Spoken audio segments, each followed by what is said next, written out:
சிவசங்கர் பாபாங்கிற ஒரு மிருகம் இந்துத்துவங்கிற ஒரு போர்வையில் எண்ணற்ற பிள்ளைகளை, பிஞ்சு குழந்தைகளை, 10 வயசு 12 வயசு பிள்ளையெல்லாம் கோபிகான்னு கூப்பிட்டு தான் பரமாத்மா கடவுள் அவதாரம்னு சொல்லி, கிருஷ்ண அவதாரம்னு சொல்லி அந்த பிஞ்சு பிள்ளைகளை சதைச்சிருக்கான்.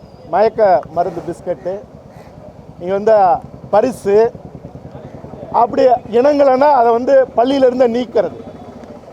இதுக்கெல்லாம் நடவடிக்கை எடுக்கணும்னு முதல்ல நக்கீரன் கோபால் அவர்கள் சொன்னார். அதன் பிறகு முதல் அறிக்கை நாங்கள் விட்டோம் தமிழ் பேரரசு கட்சியின் சார்பாக.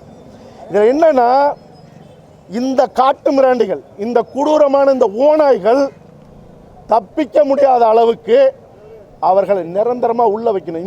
இந்த மிருகங்களுக்கு மரண தண்டனை தவிர வேறு வேறு வேறு தண்டனை இருக்கக்கூடாது. இவர்களுக்கெல்லாம் தாதாவாக இருக்கிற ஒரு மிருகம் டெல்லியிலிருந்து சொல்லுது, கையை வச்சு ஆட்சியை கலைப்போம்னு. அப்போ இங்கே என்ன, இதுவே ஒரு அரபு நாடுகளில் அல்லது சட்ட ஒழுங்கு நேர்மையாக இருக்கிற புலம்பெயர் நாடுகளில் இப்படிப்பட்ட ஒரு குரூரம் நடந்திருந்தா அந்த பள்ளியோட ஒரு செங்கல் கூட இருந்திருக்காது.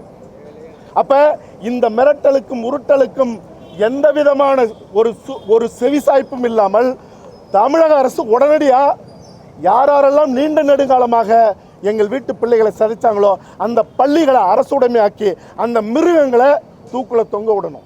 இங்கே ஒருத்தனும் தப்பிக்க முடியாது. ஓட ஓட அடித்து துரத்துகிற ஒரு சூழ்நிலையை, அந்த தண்டனையை கொடுக்கிற ஒரு நிலையை, மக்கள்கிட்ட அதை ஒப்படைக்கிற நிலையை அரசும் ஏற்படுத்திடக்கூடாது, நீதிமன்றங்களும் ஏற்படுத்திடக்கூடாதுங்கிறத எச்சரிக்கையோட சொல்கிறோம். பெண்ணை பெற்ற, பிள்ளையை பெற்ற எவனாலும் இதை சகிச்சிக்க முடியாது. இதுவரைக்கும் எவ்வளவு தூரம் மிக நேர்மையாக இந்த விசாரணை நடக்குதுன்னு எங்களுக்கு தெரியல.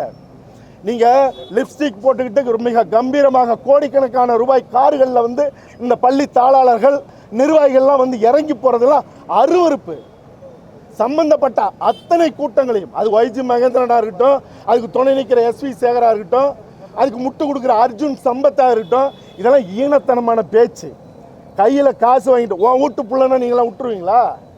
அதனால் நேர்மை கொண்டு அரசும் நீதித்துறையும் நடக்கணும். அப்படி இல்லைன்னா இது போன்ற குற்றங்களுக்கு தண்டனைங்கிறது நாங்களே சேர்ந்து 50,000 ஆண்டுகள் வரலாறு கொண்ட எங்கள் தமிழ் இனத்தின் இளைய தலைமுறை அடித்து நொறுக்குகிற ஒரு சூழலை உருவாக்கிடக்கூடாது.